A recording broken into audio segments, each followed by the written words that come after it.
For many years, I had gum problems. It started actually when I was a teenager and into college.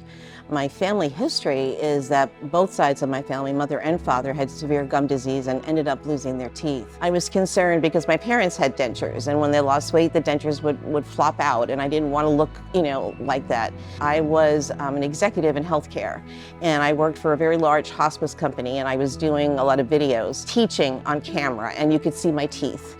And I was very embarrassed by the way I looked. When Patrice came into our office, she was sent by one of the doctors that we work with on a fairly regular basis. And she had several concerns. First of all, she had some implants that had been previously placed that weren't quite working out and needed to be addressed. Second, she had some periodontal disease and some cavities that also needed to be addressed. And third, she wasn't happy with the aesthetic appearance of her smile at that point. So my regular dentist suggested that there was a solution to this, that there was a procedure that I could have where implants would be anchored into the jaw versus into the gum area. And he said it would be a permanent teeth, they would not come out.